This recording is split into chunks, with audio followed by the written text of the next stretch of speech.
This is Land of Havilah, Hosea 3, verse 1. Yahweh said to me, Go again, love a woman loved by another, even an adulteress, even as Yahweh loves the children of Israel, though they turn to other gods and love cakes of raisins. So I bought her for myself for 15 pieces of silver and a homer and a half of barley. I said to her, You shall stay with me many days. You shall not play the prostitute, and you shall not be with any other man. I will also be so toward you. Comment in verses 1 and 2, there are a couple of options. One is that Gomer has left Hosea for another man, and she loves the other man, by the way. And now God is commanding Hosea, against all good sense, to repurchase Gomer with good money, this unfaithful wife who's legally his already, but to pay the bride price for her again and love her again is such a sadness on Hosea's part and injustice on Gomer's part. The other is that God's commanding Hosea to take an adulteress for a wife in addition to Gomer. She's guilty of a previous adultery and still loves the other man. Either way, in verse 1, the point is to demonstrate the situation between God and Israel. The situation is that, quote, Yahweh loves the children of Israel, though they turn to other gods, end quote.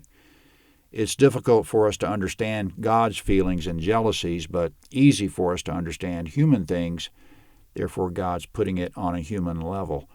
He can't stand it that Israel's unfaithful. Israel's tried him past the point that anyone should expect him to put up with it. He doesn't need Israel any more than Hosea needs an unfaithful wife. But still, Yahweh puts up with Israel and even loves her and will not let go of her, not permanently anyway.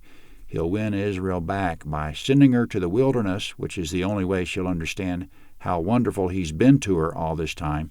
It's the only thing that'll win her and set her on the course of some serious contemplation and make her change her ways, with the ultimate goal of readjusting her affections, curing her wayward heart, and making her pure toward Yahweh again.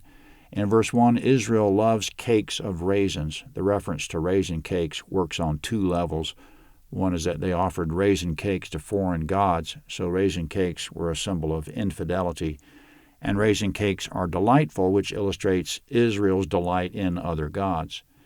In verse 3, Hosea told his wife, either Gomer or his new wife, and surely God inspired him to say it this way, You shall stay with me many days, you shall not play the prostitute, and you shall not be with any other man.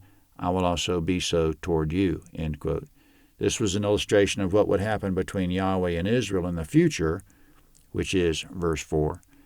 For the children of Israel shall live many days without king and without prince and without sacrifice and without sacred stone and without ephod or idols.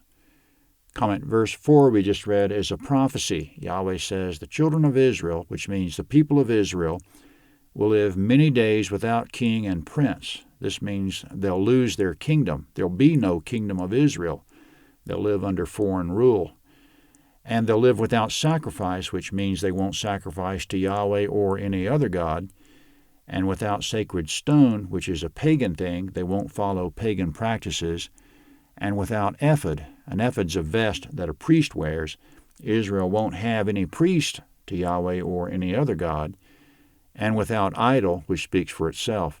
Everything Yahweh just said characterizes Israel today in this long interim since Yahweh spoke it in verse 4.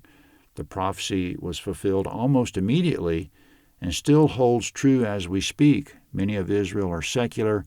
Others of them are religious toward Yahweh but have no priesthood or sacrificial system, and hardly any of them worship foreign deities. But in the prophetic future, verse 5, Afterward the children of Israel shall return and seek Yahweh their God and David their king, and shall come with trembling to Yahweh and to his blessing in the last days. Comment in verse 5, Israel will return to God in the last days. Step 1 of curing Israel of spiritual adultery, check that off the list. He's already accomplished that one. Israel's no longer apt to be idolatrous toward other gods. Step 2 of Israel coming trembling to Yahweh in the last days, we're still in eager anticipation of that. Lord, hasten the day. The day's coming in the kingdom age called the millennium, that Israel will come trembling to Yahweh. In verse 5, they'll seek David their king, or it's also translated they'll seek their Davidic king, which means either David will be resurrected to sit on the throne or one of his descendants will sit on the throne in the millennium, of course. Yahweh in the person of Jesus will be the ultimate ruler in the millennium, but there'll be a human prince or king as well, either David or one of his descendants, 2 Samuel 7:16. In verse 5, this will all be the case in the last days. Israel will return to Yahweh, and instead of the northern kingdom being separate from the southern kingdom, all Israel will be united, including the foreigners who have joined themselves to them, Ezekiel 37:22 and 47:22.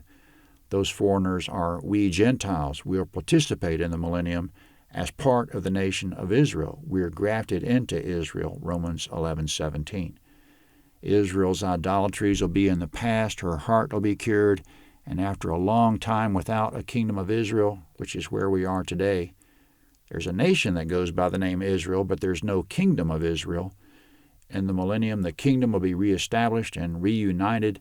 All the foreigners who had joined themselves to them will be among them and part of them, all of them surrendered and devoted to the Lord Jesus, and the Lord Jesus, who is Yahweh, Isaiah 9:6 and 7, will be the ultimate king of that age. Hosea 4 is next.